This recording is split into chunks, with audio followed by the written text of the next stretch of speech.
so excited to have each and every one of you here today. And I know that even maybe over the course of this conversation, things get a little bit heavy. So I just want to just breathe in and release. And I really just want to get down into the heart of a discussion around some of our personal experiences as it pertains to mental health and the experiences and struggles that we may each individually have faced in regards to that. So I been clinically diagnosed with a mental disorder, and so I've realized that I desperately need those medications and those therapy sessions in order to have some balance in my life, for sure.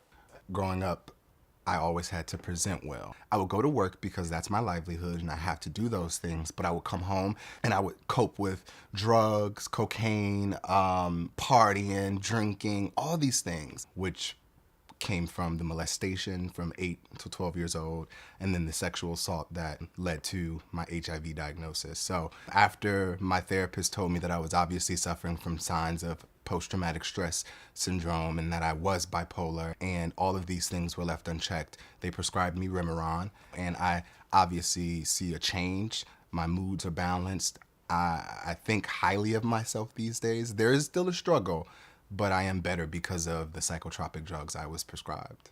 I think back to my own issues that I've had with depression, and a lot of them have been stigmatized, where I didn't want to get or to seek help because I was afraid of being labeled as crazy. And so now that I am a provider of mental health services, I had to kind of repackage that idea. So yeah, I definitely had that experiences.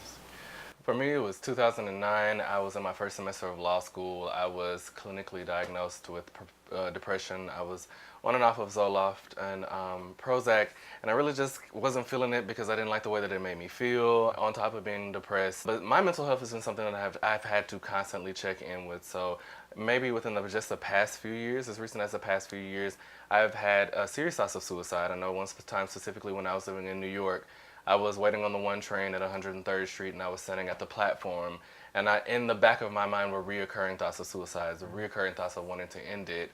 So I know that for me, it's going to constantly be something that I have to stay and check on and stay on top of.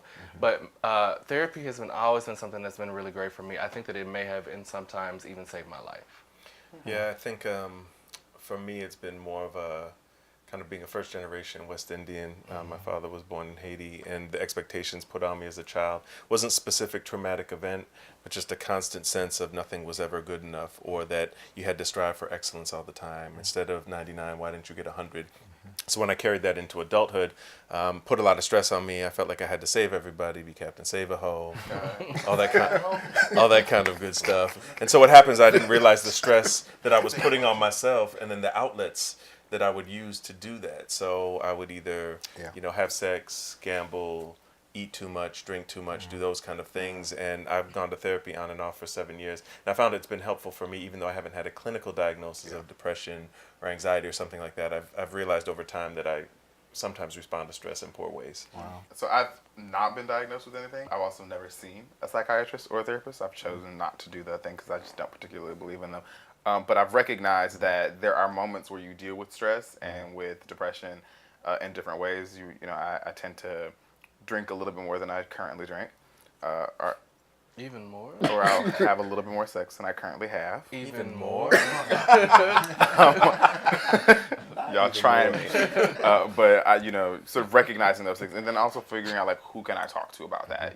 Just finding a friend. For sure. Yeah, I don't think depression is not like that movie Glenn Close from Fatal Attraction moment, cutting her arm, pulling the light on and off because she's depressed that her man doesn't like her. I think depression manifests in different ways, and as does alcoholism or substance abuse. And instead of it being the traditional where you're drinking every day or you're doing something every day, which is your version of whatever that is.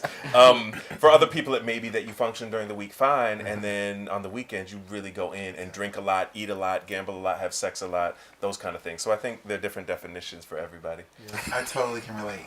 Seriously, I understand exactly what you're saying, because for me, my issues with my depression was really much linked to my compulsivity to just want to have sex, whether it was hook up from Adam for Adam, Craigslist, Jack, Grindr, sometimes all of them. Just when I had sex, I had sex. The same damn time. No, I never did that. That's scruff. But I really think it was really linked to my issues that I had with myself, like you said, and the fact that I was seeking those avenues. I agree. Correct. Coming from a deeply spiritual and religious family, I've always felt disconnected from my family because I chose other methods to sort of cope with the things that were going on, interpersonally, that I was not able to sort of pray away. I just think that it's important that we have options, whatever we do, in order to feel better about ourselves. But I do think for a lot of us, it goes back to slavery, the physical and mental trauma of that, the indoctrination of Christianity, the thought of a big blue-eyed white, Jesus is going to fall down from the sky and save us all. And instead of, going to seek mental health services when you're stressed or going to the hospital when you're sick, you just let go, let God, or wait for Jesus to save you. Yeah. You know what, you really just said a word, and I just really felt that because I had a situation to where I was having a conversation with my grandmother and my great-grandmother, and they're just like, if you're having a problem, why don't you just give it all to God in prayer? Why are you going to see a therapist when you can give it to King Jesus, when you can take it to the altar?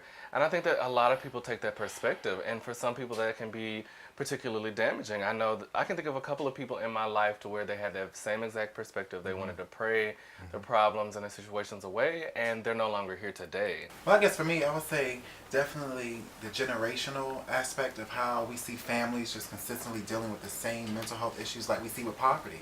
You see that cycle going on. I will also say, like we talked about earlier, the church. There's a lot of issues that people have in the church from hurt and trauma that have occurred as a result of the church. And I know even personally for myself, I would think back to how when I first came out in my sexuality, I look at my friends that were there with me 12 years ago when I came out that now are dying, whether it's violence related or HIV related. I definitely see that now, and that has been a trigger for me in the issues that I've had recently with depression.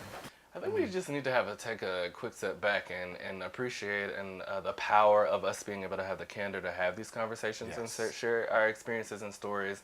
But I wonder, what do you all think that it is, the reason as to why Black gay men, us as a community, we're not having this conversation on a larger scale? Why are we not talking about this within our community? So if I'm Black, I'm gay, and I may or may not be HIV positive, and let's say I am, you want me to tell, I'm supposed to also then say I'm crazy? I'll pass. To piggyback on what Andre said, I think it gets linked, mental health gets linked to HIV. So unless you are HIV positive, they don't think you need mental health services. So that paradigm needs to change. Because no one cares about Black people. Absolutely, not unless you have HIV. I agree. And I also think that if you have a negative interaction or initial interaction with the provider, then you probably won't go back to see that provider. And just using an I statement, when I was diagnosed in 2007, I had a very negative interaction with a therapist that was supposed to help me. But the inverse of that actually occurred. I actually felt turned off from therapy and did not actually go to a therapist until 8 years later after the fact. And so my caseload, the majority of the men that I see have that same sort of perspective on mental health because they've had such a negative interaction. So just add that trauma to the more trauma, that compounded. Yeah. I guess if anybody who's watching this video, we've had a lot of amazing conversations. So much has come out in this topic of conversation about mental health. Someone who is watching this, what would you say that they could do in order to receive some type of feedback or receive some type of support in order to alleviate the mental health issues that they're having, the very real issues that they're having in their life? I think for me, recognize the power in relationships. There are many of us hopefully have friends and Judys that we can talk to who will listen, who will respond appropriately, either with their own advice or with, I'm going to direct you toward the appropriate professional to get you what you need. Yeah, find the person that you trust, and then realize that what works for someone else may not work for you. It may be psychiatry or a therapist for some person. It may be yoga or mindfulness for another. Just be on the journey. And also utilizing social media. I mean, there are Facebook groups that are private and that are open for people that are going through the exact same thing that you may be going through. And so sort of use that device to sort of connect with other people that you sometimes may not be able to have those conversations when interacting with your friends or family members. They definitely work. Now that I am a provider of mental health services, we provide a resource to one of our clients that we do encounter called NAMI, which is the National Alliance of Mental Health Illnesses, and they provide support groups in various cities across the country, individuals that may be experiencing symptoms associated with mental health. Nice. I think one of the thorough threads today is sort of just increasing wellness, not only amongst ourselves, but also, among Black gay men, more broadly speaking. So to that, I think we can sort of end this on to wellness. Yes, to wellness. Salud. Salud, brothers, salud.